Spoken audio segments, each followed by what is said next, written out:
Will ask us questions. Imagine if in Burkina we refuse to fight and we accept to submit to live in slavery. Tomorrow our children will grow up. They will ask questions. Were our parents cowards to leave us in slavery? Whether we are alive or dead, we will feel it. The coward is afraid. And the imperialists have understood. They try to instill fear in the leaders so that you become cowards. Because when you are a coward, all other vices can arise.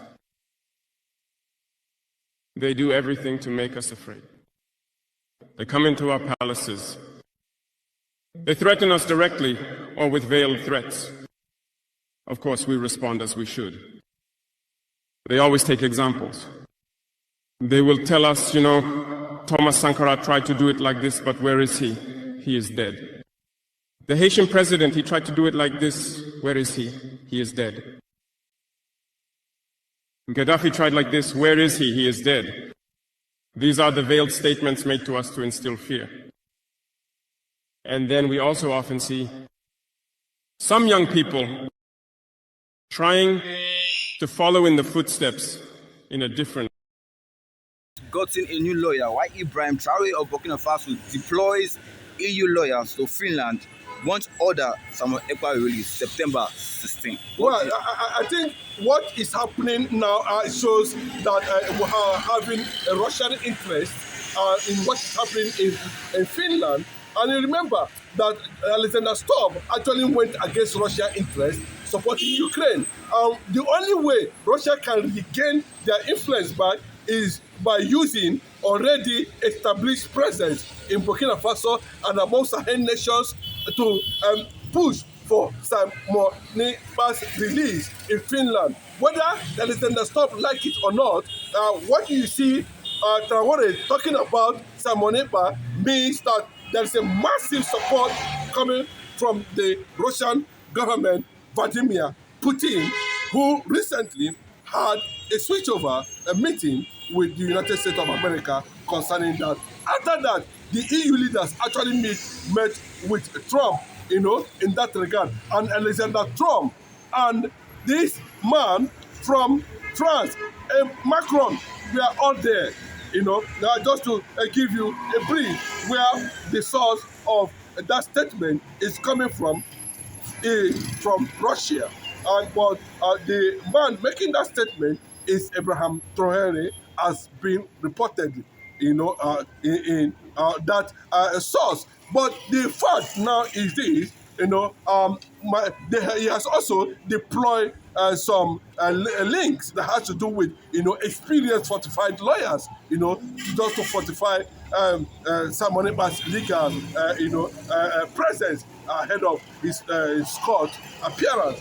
Then the most important one there is David Mosanga. He is a renowned international jurist, judge and lawyer, name them, and to an extent, this has triggered a lot of crackdown by United States of America trying to measure some certain, attack on the ICC judges who has compromised the Biafran story of genocide.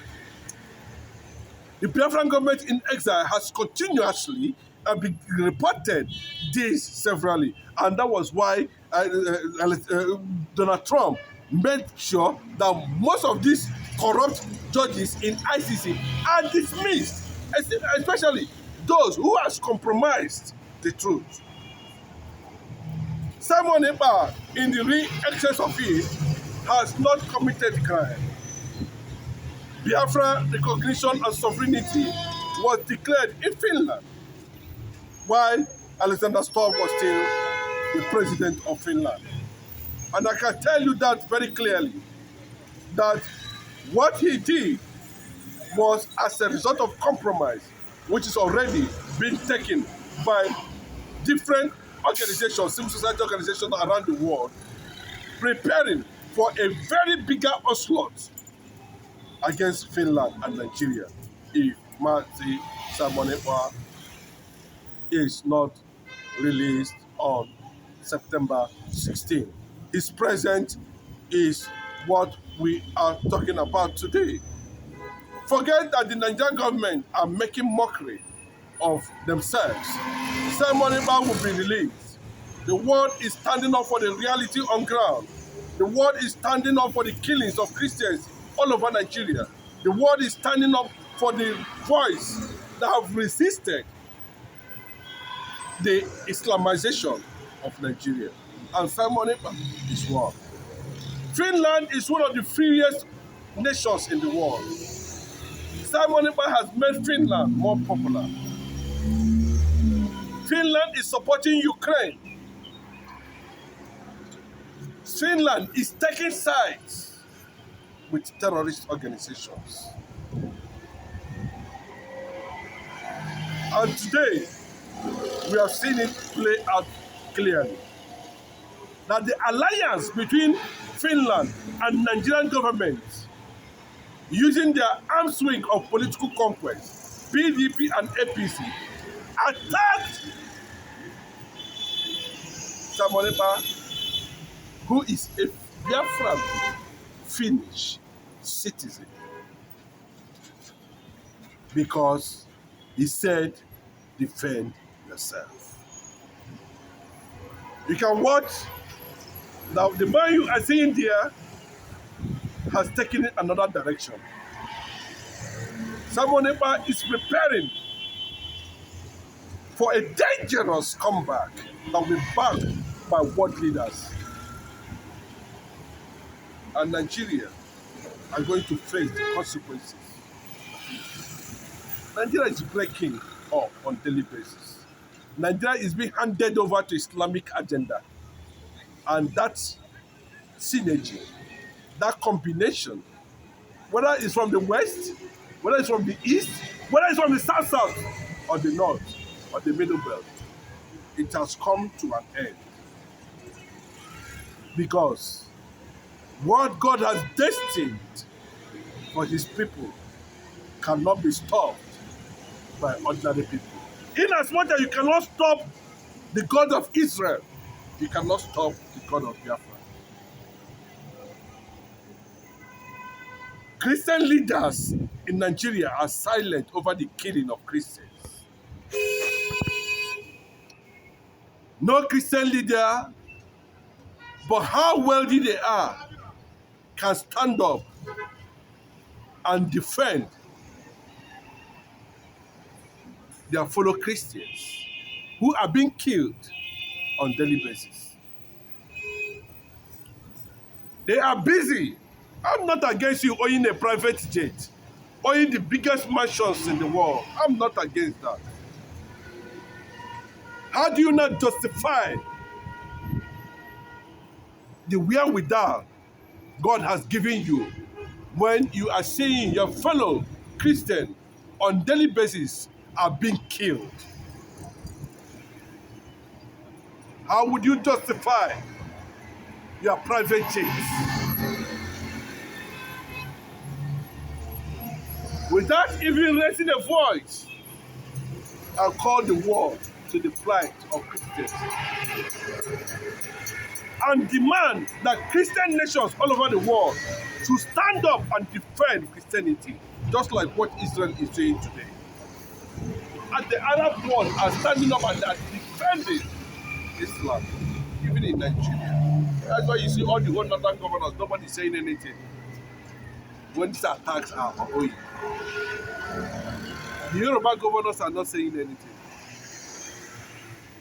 The ministers are not saying anything. The army and the police are not saying anything.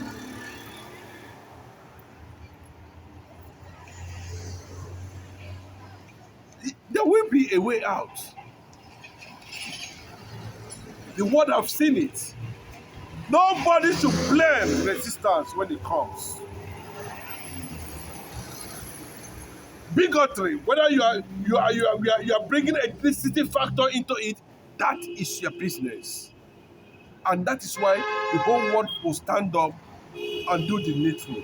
Separate Nigeria and let death stop.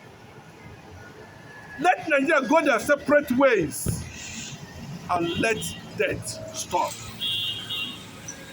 Make it the responsibility.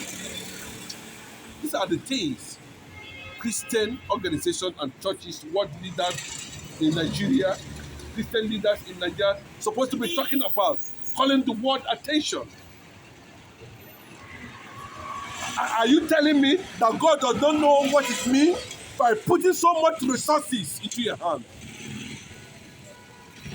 Do you know why God transferred the kingdom wealth to you? And you are silent over this because you want to fly a private jet. You are now giving room for people to question. Even Jesus Christ no understand when his own life was being threatened. He said, I have the authority to call the heavens to defend you. But rather, I'm here for a mission. Peter, take away your sword and keep it for another day. That was an instruction. What are the religion? Why are the religious leaders silent when people who have come to defend you? Simon Imba and Martin Namdekano, he never raised a voice. He never called Tinubu to order. When they were planning this thing with Shetima and Finland ambassador to Nigeria, you all keep quiet. Now, the Christian nation is under attack. Nigeria has the world's richest pastors currently now. But there are people who are being given to shepherd are being killed by external forces who do not want their relevance and presence. I keep on telling you, if you see Abraham Traore and these people making this effort, go and ask Traore what he's going through in the hands of terrorists. It's Burkina Faso. Why Russia stood for the Sahel nation. They are saying they are going to stand for Simon Ekpa and Biafra.